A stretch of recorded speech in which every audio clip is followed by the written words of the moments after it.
नारी का धर्म है पति की सेवा करना, तो नारी को पति की सेवा करनी चाहिए। पुरुष का धर्म है नारी का सम्मान करना, तो नारी का सम्मान करना चाहिए। पुत्र का धर्म है माँ बाप की सेवा करना। एक पत्नी मेरे से बोली, गुरुजी मैं ही क्यों पांव दबाऊं पति के, पति क्यों ना दबाए मेरे। देखो बीमार तुम पड़ जाओ, परेशान हो जाओ, कोई बीमारी है तो पति बिल्कुल तुम्हारी सेवा करेगा। पत्नी की सेवा यदि बिस्तर पे पड़ जाए पत्नी किसी कारणवश, तो उसकी सेवा कौन करेगा? पति करेगा, और करता भी है। जरूरत पड़ती है तो पति ही पांव में तेल लगा के तुम्हारे तेल पांव की मालिश करता है, तुम्हारी सेवा भी करता, तुम्हें बना के भी खिलाता है। तुम्हारे पांव दबाने की जरूरत पड़ती है तो पांव भी दबाता है। लेकिन ये आपातकाल है। ये क्या है? आपातकाल। आपातकाल में पति बिल्कुल सेवा करे पत्नी की, लेकिन तुम बिल्कुल खा पी के चंगा हो और कहो, ए घनश्याम चल पांव दबा।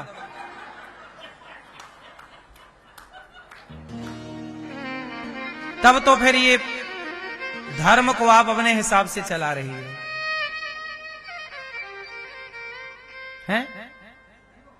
धर्म के हिसाब से चलो मेरी मां।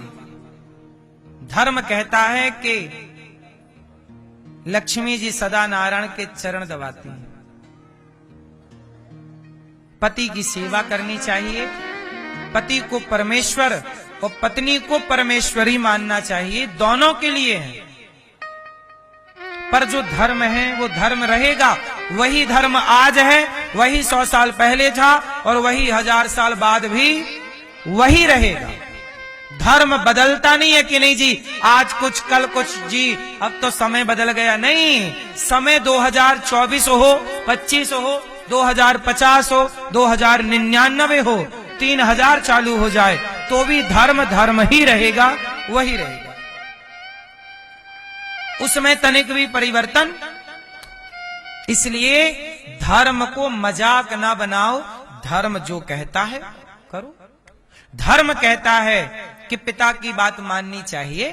पिता बड़े हैं, मान लो। यदि वो कुछ कहते हैं समझ लो। यदि तुम्हें बात अच्छी नहीं लग रही है पिता की, तुम्हें पिता का ज्ञान समझ में नहीं आ रहा, कोई बात नहीं, रिप्लाई जवाब मत दो। जो आप कर रहे हैं ठीक ठीक से करो। पिता के प्रति सम्मान बनाए रखो। सिंपल धर्म ये है।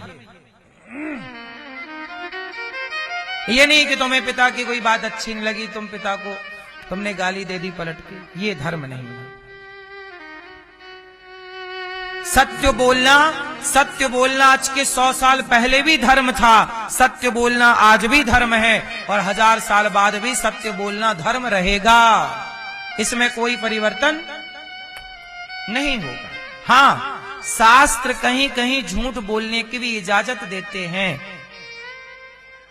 कहीं कहीं झूठ भी बोलना चाहिए, पर कहां बोलना चाहिए ये समझना चाहिए। अच्छा बताओ, झूठ कहां बोलना चाहिए? ये आप दादाजी बताएंगे, बैठे बैठे, खड़े नहीं होने का। झूठ कहां बोलना चाहिए?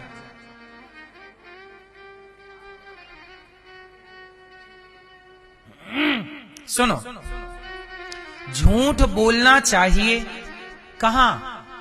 भगवान कृष्ण ने कहा धर्मराज युधिष्ठिर से, झूठ बोल दो। भगवान कह रहे हैं, ये हमारे भगवान कह रहे हैं, धर्मराज झूठ बोलो। झूठ क्या बोलो? बोले बोल दो कि अश्वत्थामा मारा गया। बोल दो, बोल दो। गुरु द्रोणाचार्य को खबर मिली कि अश्वत्थामा कौन है? गुरु द्रोणाचार्य जी का बेटा। गुरु द्रोणाचार्य जी के पुत्र का नाम अश्वत्थामा है। अब खबर फैली कि अश्वत्थामा युद्ध में मारा गया, तो गुरु द्रोणाचार्य को विश्वास नहीं हुआ। उन्होंने पूछा धर्मराज युधिष्ठिर से, ए धर्मराज युधिष्ठिर, मैं तेरे पे विश्वास करता हूं, तू कभी झूठ नहीं बोलता, चल बोल, अश्वत्थामा मारा गया कि नहीं? भगवान बोले बोल दो, मारा गया। धर्मराज बोले प्रभु क्या कह रहे हो, झूठ बुलवा रहे हो? आप भगवान हो, झूठ बुलवा रहे हो? भगवान बोले हाँ, ये गुरु द्रोणाचार्य सारी सेना मारे डाल रहे हैं, जो खड़ी सेना है उसको मार रहे हैं। आज ये बड़े गुस्से में हैं, सारी सेना खत्म कर देंगे। यदि तुम्हारे झूठ बोलने से सच जीत रहा हो तो सच को जिताने के लिए झूठ बोल दो, वरना ये गुरु द्रोणाचार्य मार डालेंगे सबको, सारी सेना मारी जाएगी, तुम हम सब मारे जाएंगे। ये गुरु द्रोणाचार्य हल्के मत लो, बड़े दिग्गज हैं। झूठ बोलने से किसे जिताया भगवान ने? सच को। क्यों? क्योंकि गुरु द्रोणाचार्य किसके साथ थे? अधर्म के साथ थे, गलत के साथ। ये वही बलात्कारियों के जो बड़ी सभा में साड़ी खींच रहे थे, उन दुर्योधन के साथ खड़े हैं। ये कौन से भले लोग हैं दुर्योधन और दुशासन लोग, उनका साथ दे रहे हैं, जिनके परिवार की अपनी बहू का इन्होंने ख्याल नहीं रखा। यदि ये जीत जाएंगे महाभारत तो इनके राज्य में तो हर गली चौराहे में नारियों के कपड़े उतारे जाएंगे। जब इन्होंने अपनी भाभी के कपड़े नहीं छोड़े तो ये राजा बनेंगे तो ये किसके कपड़े छोड़ेंगे? इसलिए झूठ बोल दो। धर्मराज युधिष्ठिर बोले मैं नहीं बोलता झूठ।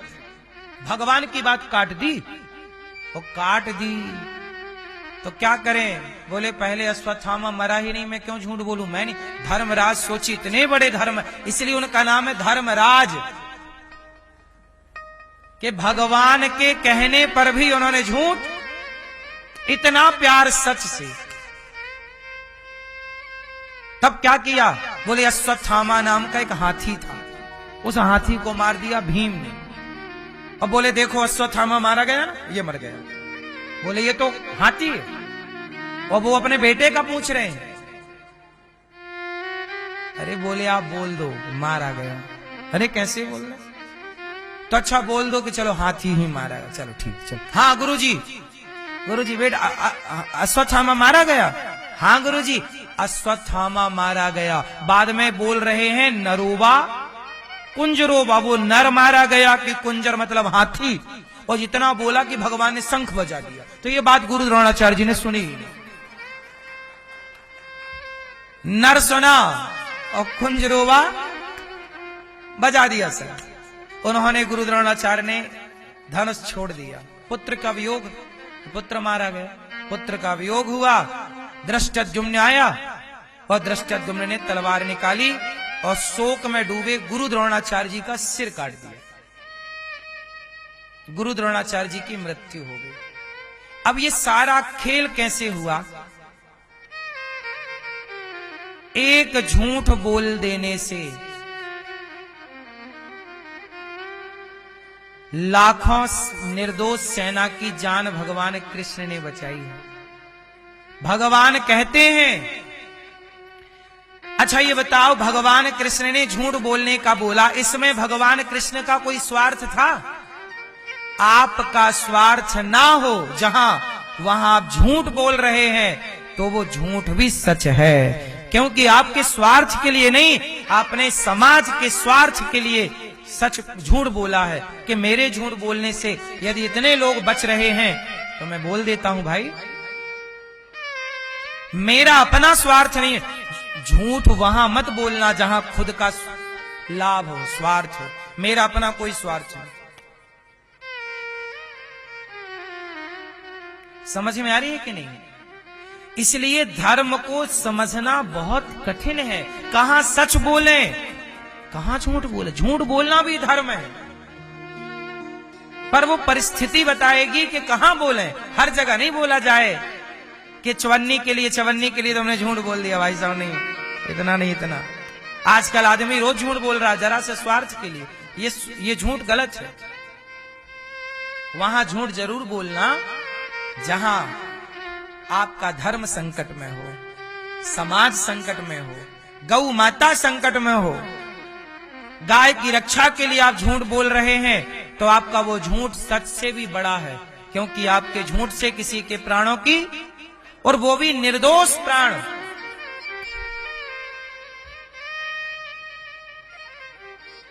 कोई आतंकवादी मर रहा है तो ठीक है, उसके लिए सच बोल के मरे या झूठ बोल के आतंकवादी मरे, उसको मारना धर्म है, लेकिन किसी को बचाना धर्म है। बात समझ में आ रही है कि नहीं? तो भगवान श्री कृष्ण है, ये लीला पुरुषोत्तम है, इन्हें समझना सबके बस का नहीं है मेरी मां। महाभारत में धर्मराज युधिष्ठिर ने बोला, अश्वत्थामा मारा गया, धृष्टद्युम्न ने आकर गुरु द्रोणाचार्य जी की गर्दन उड़ा। अच्छा, गुरु द्रोणाचार्य जी की गर्दन क्यों काटी गई? क्योंकि गुरु द्रोणाचार्य जी ने अपने चेले से अंगूठा मांग लिया था, काट के दो। अब ये भी कोई बात है? आप कैसे गुरु हैं कि आपके चेले ने विद्या पढ़ ली तो आपको ईर्ष्या हो गई कि मेरे अर्जुन से आगे ना चला जाए एकलव्य। अरे गुरु के अंदर ये नहीं होना चाहिए कि ये चेला ज्यादा हो गया कि ये कम रह गया। कि गुरु के लिए तो सारे बराबर हो। पर गुरु द्रोणाचार्य जी के अंदर ये दोष था। एकलव्य आगे क्यों निकल गया? मैं अर्जुन को श्रेष्ठ धनुर्धर बनाना चाहता हूं, ये आगे क्यों निकल गया? तू एक काम कर, आगे निकल गया, दक्षिणा में दे मुझे। क्या दे? अंगूठा दे। अब बताइए, ये भी किसी गुरु का काम है? गुरु द्रोणाचार्य जी ने एक चेले से अंगूठा मांग लिया। अब बताओ, इनके ऊपर भी पाप चढ़ गया कि नहीं? पाप लग गया साहब। और देखो, ये अंगूठा मांगा, अब इन्हें भी अपनी गर्दन दे करके वो पाप का दंड भोगना पड़ा। ये इन्हीं के अपने कर्म दंड थे जो भोगना पड़ा। इसलिए ईश्वर की अदालत में क्षमा किसी को नहीं है। गुरु द्रोणाचार्य जैसों को अपने कर्म दंड भोगने पड़े। अंगूठा कटवाया तो गर्दन कटवानी पड़ेगी। बोलो हाँ। जैसे को फिर ईश्वर के घर देर लगेगी, अंधेर ना होगी तनिक भी। इसलिए कहता हूं, तुम किसी का अंगूठा भी काट रहे हो ना, तो वो देख रहा है। ये मत सोचना कि वो नहीं देख रहा, लाख आंख से देख रहा है। तुझे देखने वाला सच की खेती कर ले, चतुर नर समय गुजरता जाता। मेरे मालिक की दुकान में सब लोगों का बड़े बड़े कानून, प्रभु के बड़ी बड़ी मर्यादा। किसी को कौड़ी कम नहीं देता, किसी को दमड़ी ज्यादा। समझदार तो चुप रह जाता, मूर्ख शोर मचाता। मेरे मालिक की दुकान में सब लोगों का